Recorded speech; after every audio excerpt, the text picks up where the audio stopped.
Imagine standing on the coast of Italy. In front of you is the Mediterranean Sea.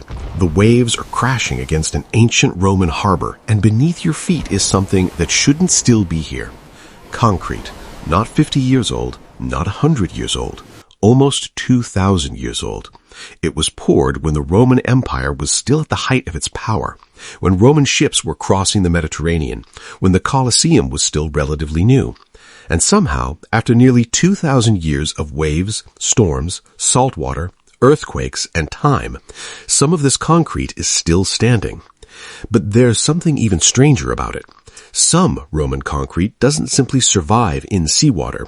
It appears to change inside the seawater. Minerals slowly grow inside it, and in some cases, those chemical reactions can actually make the material stronger. Now compare that with modern reinforced concrete. We have computers. We have advanced chemistry. We have enormous machines capable of producing thousands of tons of concrete every day. And yet, put modern reinforced concrete in a harsh marine environment, and eventually water and salt can begin a slow attack from the inside. Water finds its way through tiny cracks. Salt reaches the steel reinforcement. The steel begins to corrode, and as the steel rusts, it expands. That expansion pushes against the concrete surrounding it. Cracks become larger. More water gets inside. More steel begins to rust. And eventually, a structure that looked perfectly solid from the outside can become dangerously weak from within. So here's the strange question. How did the Romans manage to build concrete that could survive for thousands of years? Did they have some secret recipe that disappeared with the Roman Empire? For a long time, historians actually thought the answer was yes. But the truth turned out to be much more interesting. Because the Romans didn't have modern chemistry. They didn't understand atoms. They didn't have laboratories. They couldn't look inside their concrete and see the chemical reactions taking place. What they had was something much simpler. Observation. For generations, Roman builders watched which materials survived. They watched what happened to buildings near the sea. They experimented with different volcanic rocks, different kinds of lime, different mixtures, and when something worked, they kept using it. But there was one particular feature of Roman concrete that modern researchers completely misunderstood. Inside many pieces of ancient Roman concrete are tiny white chunks. They look almost like pieces of chalk. For decades, researchers assumed those white pieces were evidence of poor workmanship. Maybe the Romans hadn't mixed their concrete properly. Maybe the lime hadn't been processed enough. Maybe ancient builders were simply less precise than modern engineers. It seemed an obvious explanation. After all, modern concrete is carefully mixed into a uniform material. So why would Roman builders leave chunks of white material scattered throughout their concrete? For years, nobody thought much about it, until scientists finally decided to ask a very simple question. What if those white chunks weren't mistakes? What if they were there on purpose? And when researchers began looking closely at them, they discovered something that completely changed the story of Roman concrete.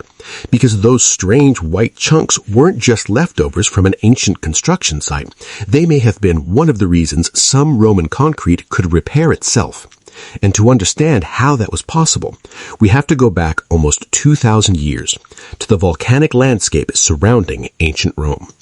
To understand why Roman concrete survived for so long, we need to go back to a time when concrete meant something very different from what it means today.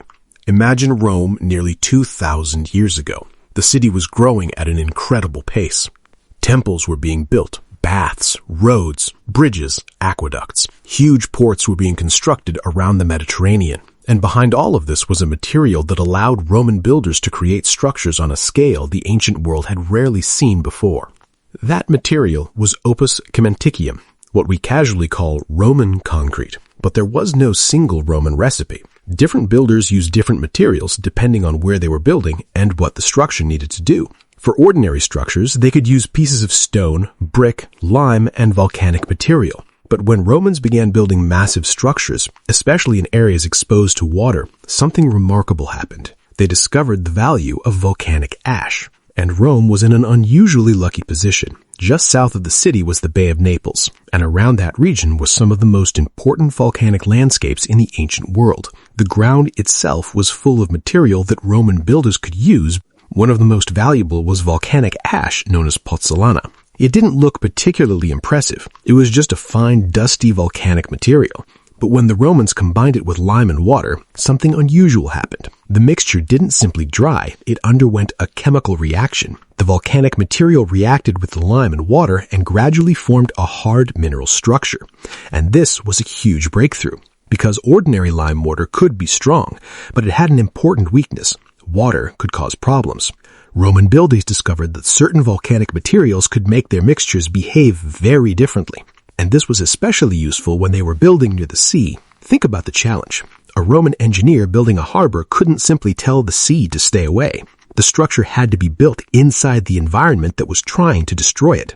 Waves would hit it. Salt water would seep through it. Storms would pound it. And yet, Roman builders began creating massive concrete structures that could survive this punishment for centuries. One of the people who noticed this was the Roman writer and engineer Vitruvius. In his famous work, De Architectura, written during the 1st century BC, he described volcanic material from the region around Mount Vesuvius and explained how it could be used in construction. Then there was Pliny the Elder. He lived during the 1st century AD and spent years documenting the natural world. When he wrote about Roman construction near the sea, he described something that sounds almost impossible to us. Structures exposed to seawater could become increasingly solid over time. Imagine being a Roman standing beside a harbor and noticing that. You build a wall, you expect time to slowly destroy it. Instead, time passes, then centuries, and the material doesn't behave the way you'd expect. The sea keeps attacking it, but the structure keeps standing. To the Romans, this wasn't a miracle. It was simply something they had learned through experience. They didn't know the chemistry behind it. They couldn't explain exactly what was happening inside the concrete, but they knew which volcanic materials worked. They knew which mixtures survived, and they knew that some of these structures seemed to become harder with age. But there was still a mystery hidden inside the concrete, because when modern researchers eventually started cutting pieces of Roman concrete open and examining them under microscopes, they noticed something strange. Tiny white fragments were scattered throughout the material. They weren't rare. They appeared again and again, and at first scientists thought they knew exactly what they were looking at. Unmixed lime. A manufacturing mistake, something the Romans had simply failed to blend properly. It seemed almost obvious after all. If modern engineers found large white chunks inside a supposedly uniform concrete mixture, they would probably consider that a problem. So for decades, those white fragments were treated almost like archaeological evidence of imperfect Roman workmanship.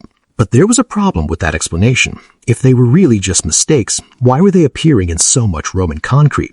And more importantly, why was so much of that supposedly poorly mixed concrete still standing after nearly 2,000 years? That question would eventually lead researchers to one of the strangest discoveries ever made about ancient Roman construction. Because those tiny white fragments had been hiding something. And once scientists figured out what they were actually doing, Roman concrete started looking less like an ancient mistake and much more like an ancient technology we had completely misunderstood.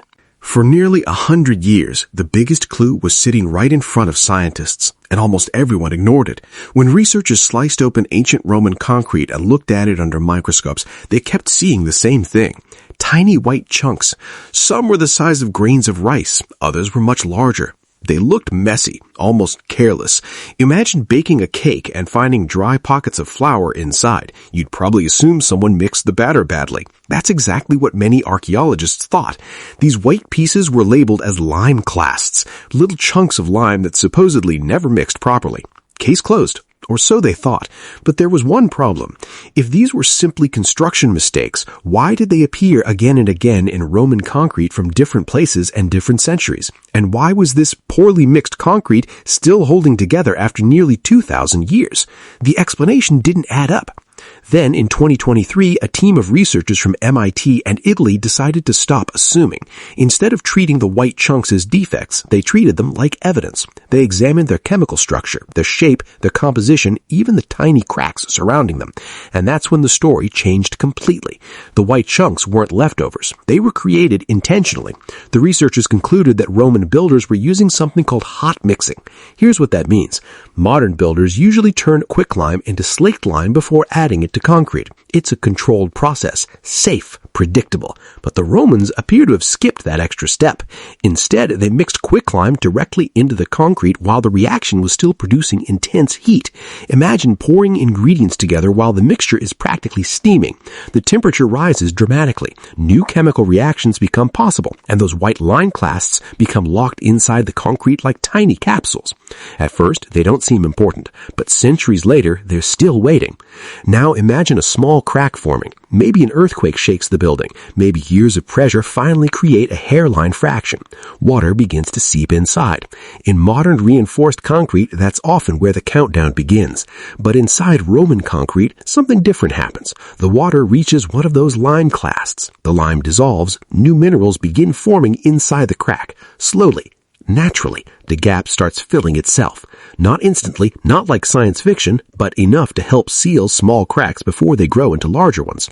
Think about that for a second. For generations, people looked at these white chunks and sought evidence of bad craftsmanship.